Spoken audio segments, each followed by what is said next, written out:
Boa tarde a todos. Em primeiro lugar, aos senhoras e senhores deputados, aos senhores presidentes de Câmara, presidentes de Junta, autarcas, senhores presidentes das Comissões Políticas Distritais do PSD e do CDS-PP, caras amigas e caros amigos.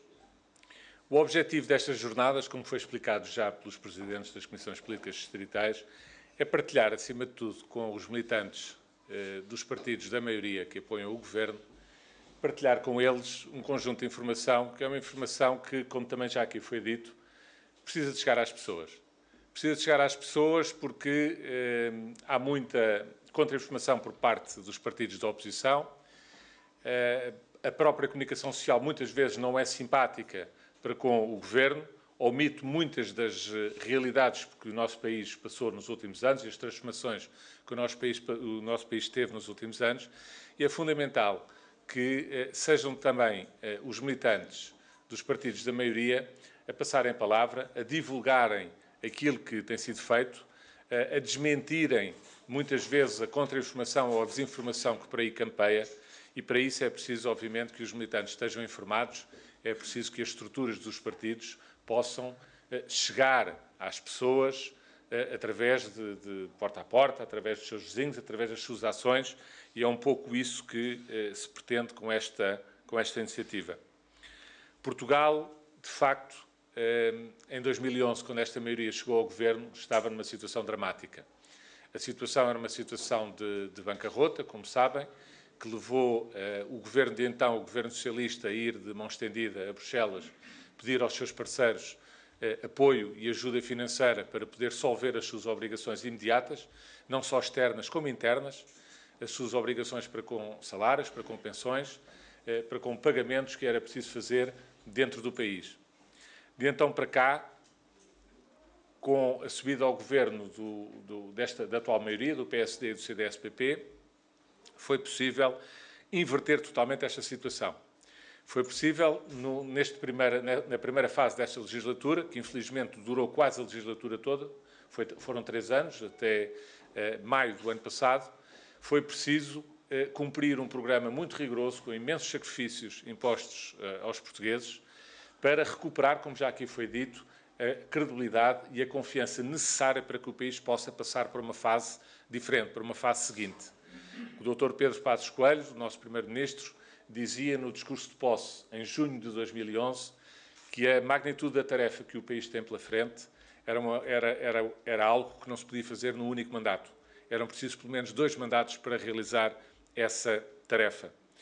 Conseguimos, contra todos e contra todos, contra a opinião quer das oposições, quer de muitos dos comentadores, alguns até da área dos nossos partidos, conseguimos, foi possível, com o esforço dos portugueses, cumprir a primeira parte dessa tarefa. Tirar o país da situação de emergência, resgatar a credibilidade internacional do nosso país e começar um trajeto de recuperação, quer de recuperação interna, quer de recuperação que possa projetar o país para patamares de desenvolvimento completamente diferentes daqueles que aqui assistiu nos últimos anos. Devo dizer, a propósito disso, que mesmo antes do resgate, mesmo antes da bancarrota em que o país caiu em 2011, a situação do país era, no mínimo, anémica. Para exemplificar isso, todos nós, por exemplo, hoje em dia temos a consciência de que o ano de 2014 não foi um ano isento de dificuldades. Foi, pelo contrário, um ano ainda bastante difícil. Como ainda temos muitas dificuldades pela frente e temos que ser realistas e ter os pés assentes na terra sobre essas matérias. Mas no ano de 2014, Portugal cresceu 0,9. 0,9 está acima da média da última década. Ou seja, na década de 2000 a 2010, sem programa, sem resgate, sem troika, Portugal cresceu, em média, 0,7 ao ano. No ano de 2014, que todos nós achamos que foi um ano bastante difícil ainda, um ano bastante complicado, como ainda 2015 também necessariamente terá de ser, em parte com alívios muito grandes, com recuperação muito grande já de rendimentos e com investimentos que a seguir iremos passar em revista. A verdade é que, em 2014, Portugal cresceu mais do que a média da primeira década, da última década, antes do programa. o que é bem significativo da transformação que foi possível fazer nos últimos anos, apesar da crise, apesar do resgate. Portugal, de facto, hoje está muito diferente, como dizia o Dr. António Costa, quando lhe fugiu a boca para a verdade. Portugal mudou muito nestes últimos 3 anos, está hoje muito diferente. Eu, de resto, quero aproveitar para defender aqui o Dr. António Costa, porque acho que o único crime dele foi ter falado verdade. E acho que ninguém não se deve atirar pedras a quem fala a verdade. Eu sei que caiu o Carmo e o rato, mas não devia ter sido assim, porque quando se fala a verdade não se deve ser acusado de qualquer defeito ou de qualquer mal-entendido. O mal-entendido é daqueles que continuam em estado de negação e, infelizmente, o Dr. António Costa parece que tem dias. Às segundas, quartas e sextas está em estado de negação e diz que o país está pior do que o que estava.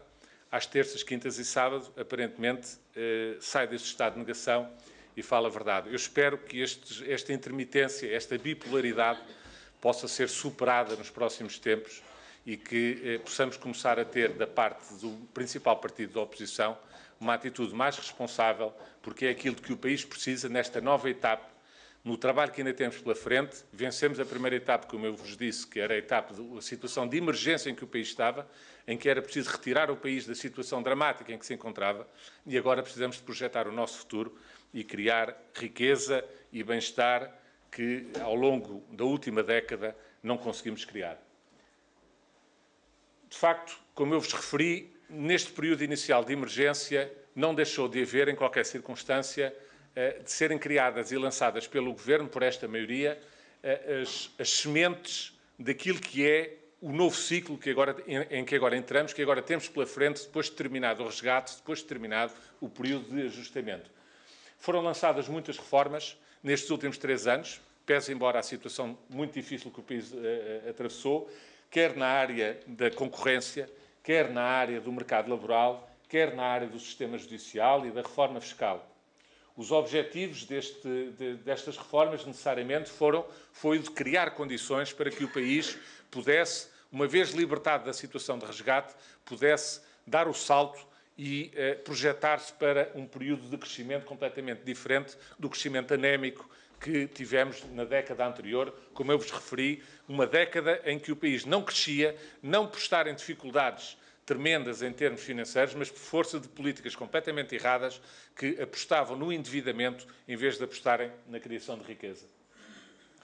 Este quadro é bem exemplificativo da situação ao longo dos últimos anos. Podem ver aqui, Portugal aparece em baixo, mas o baixo é o mais competitivo, porque este quadro tem que ver com os chamados custos unitários de trabalho. Os custos unitários de trabalho é aquilo que na prática mede a produtividade. Quanto mais baixos forem os custos unitários, quer dizer que há uma produtividade maior, porque cada peça, cada produto custa menos em termos da sua produção. Portugal está, como podem ver, o país que tem custos unitários de trabalho mais baixos é a Alemanha, não com qualquer tipo de surpresa para nós, todos sabemos que a Alemanha é um exemplo de produtividade e de competitividade, mas Portugal, ao longo dos últimos anos, conseguiu não só estar abaixo da média europeia, como estar muito bem colocado em termos do panorama da competitividade junto da União Europeia. Não foi assim ao longo da década, mas tem sido assim a partir de 2011. Como podem ver, a curva de Portugal é esta. A partir de 2011 nós entramos numa trajetória de competitividade que agora nos pode balançar para patamares diferentes em termos de crescimento. Este quadro aqui tem que ver exatamente com essa competitividade e que é demonstrada exatamente através do déficit externo. O déficit externo de Portugal, como sabem, tem que ver com as trocas entre exportações e importações. O saldo foi sempre constantemente negativo.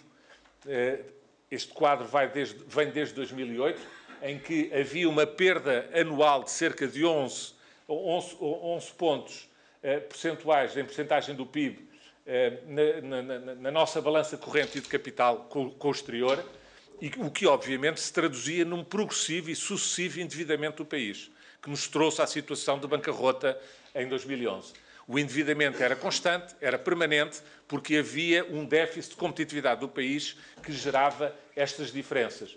A partir de 2012, como veem por este quadro, foi possível, durante o resgate, numa situação de dificuldade extrema da situação nacional e da economia nacional, foi possível, com as reformas que, entretanto, foram sendo empreendidas e com o esforço, obviamente, das empresas portuguesas, que são quem tem o mérito principal desta recuperação, foi possível, a partir de 2011, inverter este estado de coisas e 2013 e 2014 foram já anos que, historicamente, colocaram Portugal com uma balança corrente positiva. O que isto quer dizer é que nas nossas trocas com o estrangeiro nós estamos mais a ganhar do que estamos a gastar. O que quer dizer que, em vez de nos estarmos a endividar perante o estrangeiro, nós estamos a enriquecer o país, a criar condições para que o país possa enriquecer e, com isso, melhorar o bem-estar das pessoas também.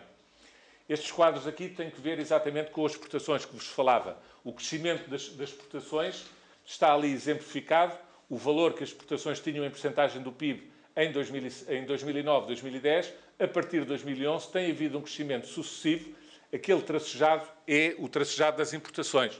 As importações até 2011 foram sempre superiores, bastante superiores às exportações. Era o tal fenómeno de endividamento em que o país sistematicamente incorria.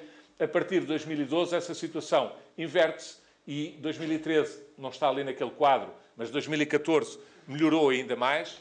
Em 2013 e 2014, Portugal começou a exportar mais do que aquilo que importa e, portanto, é essa a razão de ser Este segundo quadro tem que ver com um aspecto também bastante importante, que é as nossas exportações não são apenas para a União Europeia. Tem havido, ao longo dos últimos anos, uma preocupação estratégica de conquistar novas cotas de mercado fora do espaço europeu. Todos sabemos que a Europa atravessa situações difíceis. Hoje em dia há áreas do mundo que são economicamente bastante mais pujantes nas atuais circunstâncias do que a própria Europa. Muitos países da Europa estão em dificuldade, o que faz com que a Europa, neste momento, não cresça muito. Há outras áreas do globo onde esse crescimento económico é muito pujante. Pois é exatamente nessas áreas do globo que é preciso encontrar mercados para os produtos portugueses. E essa estratégia tem sido seguida e este quadro demonstra o crescimento, ao longo dos últimos anos, o peso das exportações para fora da Europa, portanto, para mercados fora da Europa, para as tais economias emergentes, que tem que ser, obviamente, a estratégia que tem vindo a ser seguida por este Governo, apoiando as empresas portuguesas a conquistar estes novos mercados, a saírem do espaço europeu também e a diversificarem a colocação dos seus produtos. Este quadro aqui tem que ver, também é bastante importante, tem que ver com os ganhos que foram feitos ao longo dos últimos, isto é, de 2008 a 2013, portanto, no quinquênio entre 2008 e 2013, os ganhos que foram feitos em termos das exportações nas várias áreas. Cada um destes pontos, eu penso que foram distribuídos, depois podem verificar pela documentação que foi distribuída, cada um desses pontos tem que ver com áreas de negócio, do papel, das farmácias, os plásticos, embalagens, que aqui em Leiria tem uma força muito grande em termos industriais. Como sabem, o que está azul claro é os ganhos de exportação e o que está azul escuro é a importação. E, portanto, o crescimento, os ganhos de 2008 a 2013 foram bastante progressivos relativamente a esta matéria, o que abre perspectivas, com estratégias políticas adequadas em termos económicos, de o país conseguir vencer definitivamente aquele ciclo de endividamento e de empobrecimento sucessivo que nos levou, em 2011, à bancarrota. Aqui eu falava-vos um bocadinho de quais são as áreas mais importantes. Nós temos os dados destes quadros eram até o final de 2014, mais concretamente até novembro de 2014, não estão ainda totalmente atualizados, mas posso-vos dizer que na esmagadora maioria destes indicadores, os dados que neste momento já temos de janeiro, embora sendo provisórios os dados de janeiro, dezembro e janeiro, todos eles têm vindo a confirmar-se e a consolidar-se, ao contrário do que muitas vezes alguma comunicação social tenta vender e ao contrário daquilo que os nossos adversários políticos, da oposição, tentam desinformar os portugueses.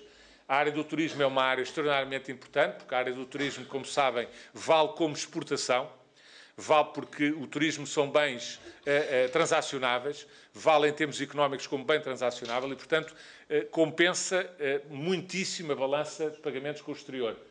As receitas do turismo em 2013 e 2014 foram anos em que se bateram recordes em termos de receitas de turismo em Portugal. No comércio a retalho também, a partir do final de 2013 e consolidando-se em 2014, houve uma melhoria significativa do consumo interno em Portugal também, com uma animação da atividade económica. Os indicadores de confiança que começaram a melhorar desde o início de 2013 têm vindo sucessivamente a bater recordes. O último dado conhecido, aqui ainda se falava apenas nos dados do final de 2014, mas o dado de janeiro, que já foi conhecido pelo INE, foi publicado pelo INE esta semana, em janeiro voltou-se a bater um novo recorde em termos de confiança dos consumidores, o que contrasta muitíssimo com o discurso dos nossos adversários, o discurso da oposição, o discurso de muita comunicação social de que o país vive numa situação de depressão, que as pessoas não veem luz ao fundo do túnel, não têm esperança e não têm confiança no futuro. É o contrário. Aquilo que os dados independentes e imparciais demonstram é que os índices de confiança, os indicadores de confiança, têm continuado a crescer sucessivamente. E este quadro dá-nos a visão de fora para dentro. Ou seja, estes quadros são quadros de competitividade em termos internacionais, em que Portugal, em 2014, no final do seu programa, no final de um período dificílimo de resgate e de, como diz o nosso parceiro de coligação, o CDS-PP, de protetorado das instituições internacionais, Portugal, ainda assim, fruto destas reformas que o Governo empreendeu a partir de 2011, Portugal conseguiu, em termos da competitividade internacional, subir 15 lugares, subir 15 posições, algo que, ao longo da última década, não só nunca aconteceu, como o que aconteceu foi rigorosamente o contrário. Ao longo da última década, Portugal foi sucessivamente perdendo posições na competitividade das nações em termos globais. Pois foi precisamente durante o período de resgate, com as reformas que foram lançadas, que foi possível a Portugal não só inverter, como iniciar uma escalada muito pronunciada em termos de ganhos de posições, em termos de competitividade. E essa competitividade não é só em termos económicos, é também em termos do próprio Estado Social. E isto é que muitas vezes é silenciado, quer pela comunicação social, quer pelos nossos adversários. Mas os dados são muito claros, porque nos índices de competitividade também entram a qualidade da educação, também entram a qualidade da saúde que é prestada à população, e Portugal, quer na educação, quer na saúde, para citar os dois pontos mais significativos do chamado Estado Social, Portugal subiu e subiu muitos lugares nos últimos 2 anos. Muitos lugares. Em 2014, só, por exemplo, no ensino básico, Portugal subiu da 61ª posição para a 33ª, de 61 para 33, na qualidade do ensino básico que é prestado à população. E, no entanto, vejam o que é que a oposição diz do estado do sistema de ensino em Portugal. Isto contrasta totalmente, a verdade dos factos contrasta, quando vista de uma forma imparcial por organizações e instituições internacionais, contrasta totalmente com aquilo que é o discurso interno dos nossos adversários, da oposição, dos partidos à esquerda. Depois deste processo de ajustamento, como eu vos referi, o que é preciso agora, entramos num novo ciclo, e este novo ciclo é um ciclo onde temos que alavancar através do investimento, da inovação, da capitalização das próprias empresas, temos que traduzir tudo isso, todas essas oportunidades que agora se nos abrem, que nos estiveram vedadas nos 3 anos anteriores por causa do programa de ajustamento, mas que agora se nos abrem, temos de transformar isso em crescimento, em criação de valor, em emprego e em distribuição de riqueza, porque o desenvolvimento económico só tem sentido se tiver uma vertente social e puder ser distribuído pelas pessoas de uma forma mais equitativa. Entre as reformas que o Governo criou para a área do investimento em particular nos últimos anos, e que estão todas elas já em vigor, estas reformas que vos vou falar estão todas elas em vigor, obviamente que já começaram a dar resultados, por isso é que começámos a crescer novamente, o que não aconteceu na última década, e vão progressivamente ir acrescentando valor, ir cada vez mais dando resultado. Tivemos a revisão do Código Fiscal do Investimento, um Código Fiscal amigo do investimento e amigo dos territórios de baixa densidade, amigo do interior, não só do interior, mas todos os territórios de baixa densidade no país, acabando com ou tentando acabar com a macrocefalia de Lisboa e do Porto, das grandes áreas urbanas, que ao longo da última década sorveram praticamente a totalidade da criação de riqueza em termos nacionais, criando muita desertificação e muito empobrecimento dos chamados territórios de baixa densidade. Os fundos estruturais, como já foi aqui referido também pelos seus presidentes das Comissões de Políticas Distritais, foram negociados para o período 2014-2020 de uma forma inovadora por parte de Portugal. Portugal, é preciso que se diga isto com esta clareza, Portugal, desde a sua adesão à então Comunidade Económica Europeia em 85, foi sempre, sucessivamente, um dos países com o maior grau de execução dos quadros comunitários de apoio. Mas, ao mesmo tempo que era um dos países com maior grau de execução dos quadros comunitários de apoio, ou seja, era um dos melhores gastadores de dinheiros europeus, foi sempre o país que mais divergiu ou que menos convergiu com esses mesmos financiamentos. Ou seja, o dinheiro era mal gasto. O dinheiro foi sendo sucessivamente mal gasto. Depois de um período inicial, eu diria que o primeiro quadro comunitário de apoio, em que o país se infraestruturou muito com os nossos autarcas, porque o país precisava, de facto, de se infraestruturar. Não havia infraestruturas. Depois dessa fase da infraestruturação, continuou sucessivamente numa lógica de betão que deixou de fazer sentido. A partir de meados da década de 90, deixou de fazer sentido. Continuámos a gastar alegremente, mas a gastar sem criar riqueza. A riqueza cria-se através das empresas. São as empresas que criam trabalho, são as empresas que criam emprego e são as empresas que criam rendimentos para poder distribuir pelas pessoas e para criar desenvolvimento. A reforma do IRC tem exatamente a ver com isso. Assim que este governo pôde começar, depois do estrangulamento do programa de ajustamento, em que nos foi possível começar a mexer nos impostos, o Governo optou por começar por mexer no IRC. Não ao contrário do que diz a oposição da esquerda, por razões ideológicas de gostar mais das empresas do que das pessoas. Isso é uma falácia total. O problema principal do país, como sabemos, é o desemprego. É o drama social mais importante, é o desemprego. Atacar o desemprego, como é que se ataca o desemprego? Apoiando as empresas, porque são as empresas que criam emprego. Apoiar as empresas é beneficiar fiscalmente a situação das empresas, para que elas possam, de facto, em vez de continuarem a falir em catadupa, como aconteceu na primeira década deste século, começar, como acontece hoje em dia, por cada empresa, por cada insolvência, por cada falência que existe em Portugal, são criadas 2,5 empresas, em termos médios. Desde 2013 começou a ser assim. Houve uma inversão total das circunstâncias relativamente ao período anterior.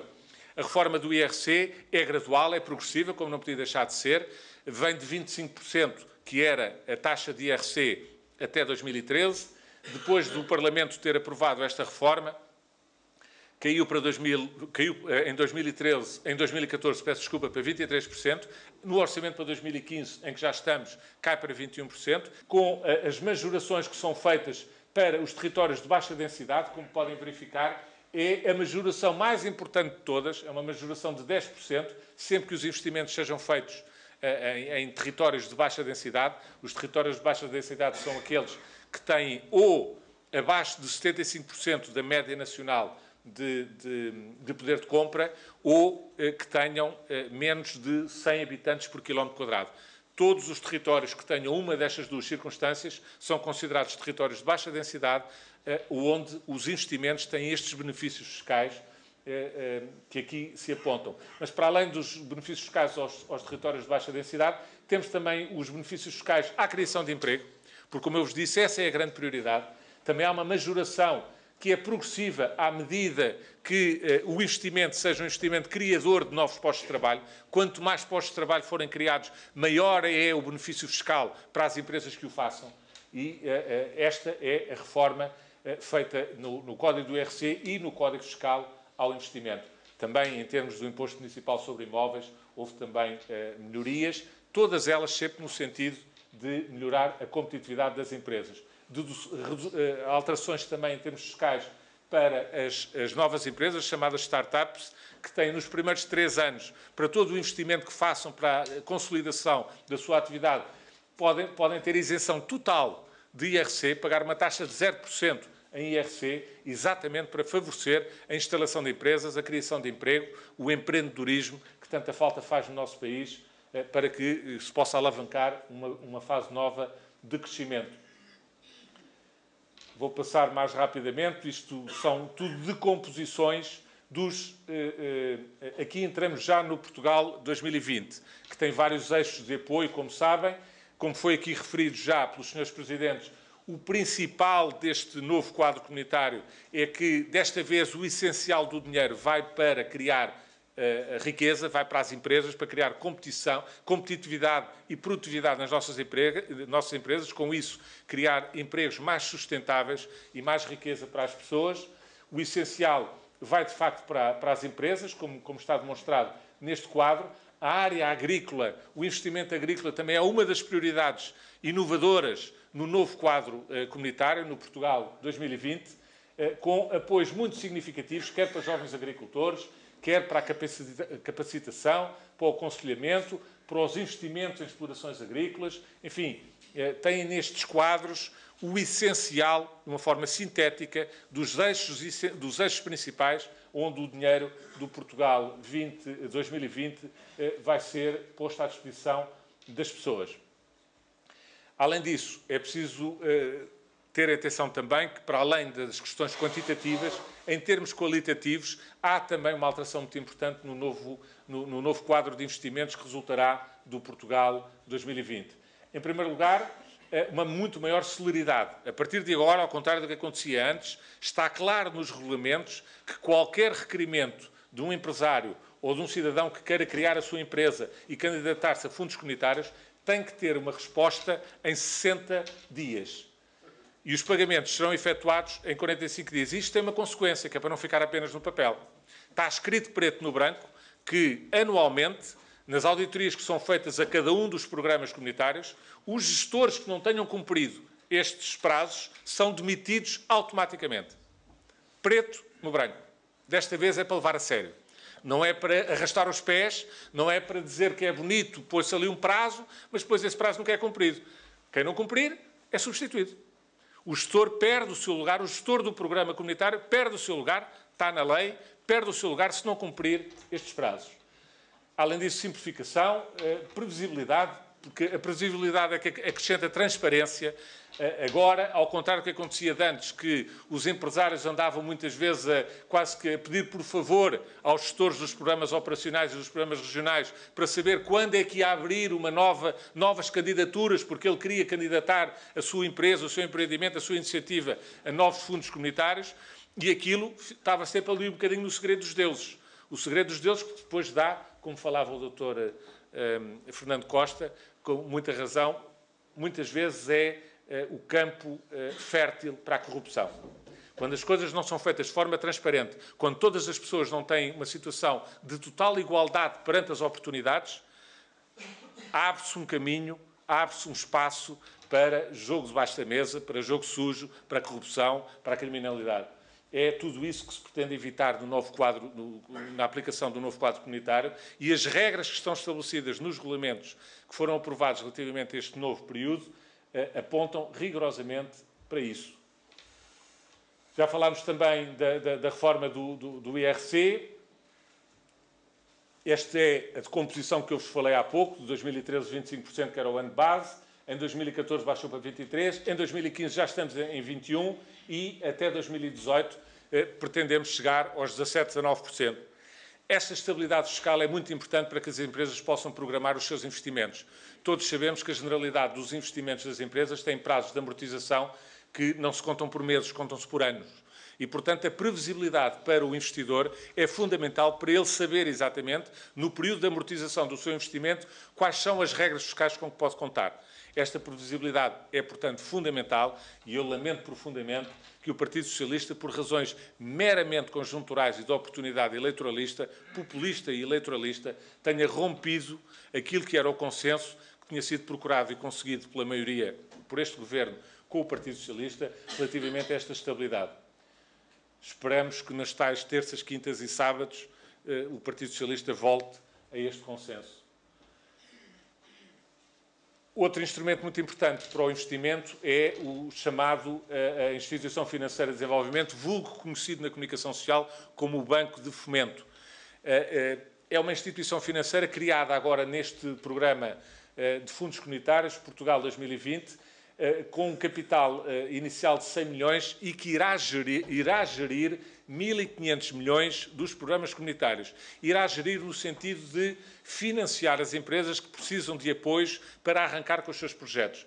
Todos sabemos que, fruto das situações muito difíceis porque o país passou nos últimos 3 anos, o nosso sistema bancário, embora esteja hoje equilibrado, embora hoje, como foi aqui referido também, as taxas de juros estejam em mínimos históricos, é verdade que as pequenas empresas, e nomeadamente as empresas em fase de arranque, que ainda não têm um estatuto e uma credibilidade junto da própria banca, muitas vezes têm dificuldade de aceder a financiamento.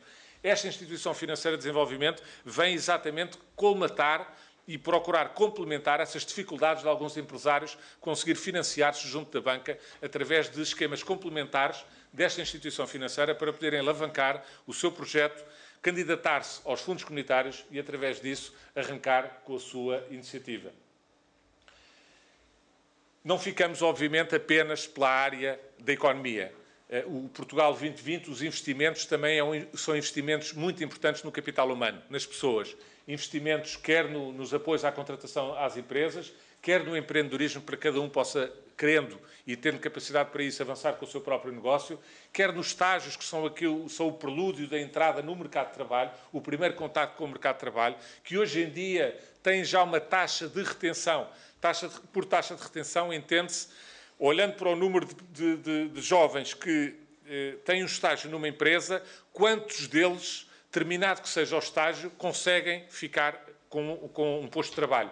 Essa taxa de retenção, neste momento, já está acima de 2/3, já está em 70%, o que é magnífico em termos das perspectivas digamos, da boa aplicação destes dinheiros. Porque os dinheiros que são gastos em estágios, se os jovens não tiverem nenhum emprego depois disso, é um dinheiro que, de certa maneira, é perdido. E esta taxa de retenção faz com que esse dinheiro, obviamente, não seja perdido. A qualificação também, o programa Retomar, que é um programa de regresso à universidade dos jovens que, por uma ou outra razão, deixaram o sistema de ensino, tentaram uma primeira entrada no mercado de trabalho, mas ainda estão em idade de voltar a estudar, de melhorar as suas qualificações. O programa Retomar é um programa que permite que os jovens sejam apoiados também financeiramente, com bolsas próprias, para poderem voltar ao estudo, voltar à escola e, com isso, melhorarem a sua qualificação para melhorarem também as suas perspectivas de trabalho. Isto são a tipologia, tem isto nos vossos quadros, a tipologia das várias modalidades de apoios, quer ao nível dos estágios, quer ao nível dos contratos. O apoio à contratualização é muito importante, como aqui verificam neste quadro de baixo. O apoio, quando é para contratos de trabalho sem termos, portanto, para um posto de trabalho permanente, o apoio é quase o triplo daquele que é para os contratos de trabalho a termo. Isto para lutar contra a precariedade do trabalho, para criar melhores condições, para que os empregos que sejam dados após os estágios sejam dados aos jovens, sejam empregos mais seguros e que deem perspectivas de lançamento de projetos de vida mais sólidos. O Investe Jovem, já vos falei também, as perspectivas dos estágios e dos apoios e as bolsas que são dadas aos jovens desempregados. Isto tem que ver com os apoios a estrangeiros, isto tem que ver com os chamados headhunters, ou seja, com a captação de talentos. É também uma linha de apoio para jovens qualificados, para pessoas muito qualificadas não residentes em Portugal, se quiserem instalar-se em Portugal, com isso criando riqueza e transportando mais know-how para a nossa economia e para a nossa sociedade, tem uma taxa de IRS flat, uma taxa permanente de 20%, obviamente com a sobretaxa enquanto ela existir também, como existe para todos os outros cidadãos residentes no país, mas tem uma taxa atrativa, competitiva, para que Portugal possa também, digamos, captar cérebros, captar qualificações, captar para trabalhar e viver em Portugal pessoas que podem acrescentar mais-valia à nossa sociedade e ao nosso tecido económico. Esta parte tem que ver com, no Portugal 2020, os apoios na área do ambiente, na área da economia verde. São dados, eu acho que a minha preleção já vai longa, chegava-vos ao fim dizendo, no fundo, fazendo à laia de conclusão o seguinte desafio. O que é importante nestas reuniões, numa reunião como aquela que estamos a ter aqui agora, não é seguramente convencer as pessoas que estão nesta sala. Eu penso que as pessoas que estão nesta sala são pessoas que não só já têm uma boa base de informação, como são pessoas que acreditam no caminho que tem vindo a ser prosseguido, na estratégia que tem vindo a ser prosseguido. Com certeza que uma estratégia com alguns erros, com percalços de percurso, só não erra quem não faz, mas uma estratégia que tem tido um rumo certo, tem tido uma liderança e tem tido um caminho que tem vindo a ser percorrido com determinação. O que é extraordinariamente importante é que todos nós, militantes do PSD e militantes do CDS-PP, possamos amplificar para fora desta sala.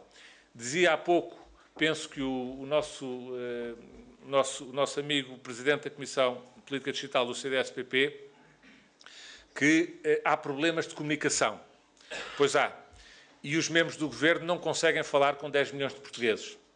Mas, se calhar, se todos os militantes do CDS-PP e do PSD conseguirem falar com os seus vizinhos, nós todos juntos conseguimos chegar a muito mais gente. Os membros do Governo contam-se por umas dezenas. Há 12 ministros, 14 ministros, acho que neste momento há 14. Secretários de Estado deve haver cerca de 40, portanto estamos a falar de 50 e poucas pessoas. É impossível essas 50 e poucas pessoas contactarem com 10 milhões de portugueses, com cada um dos 10 milhões de portugueses. Mas se multiplicarmos isso tudo pelos militantes do CDS e do PSD, eu acho que conseguimos chegar muito mais longe. E o objetivo destas jornadas, o objetivo destes trabalhos que sucessivamente têm vindo a ser desenvolvidos pelos partidos da maioria, é municiar os nossos militantes, os militantes dos dois partidos, com informação, com capacidade discursiva, com capacidade de convencimento para, junto das suas comunidades, junto dos seus vizinhos, junto nas suas terras, nos seus locais de trabalho, passarem a informação que tantas vezes é sonegada, quando não distorcida, ou pela comunicação social ou pelos nossos adversários.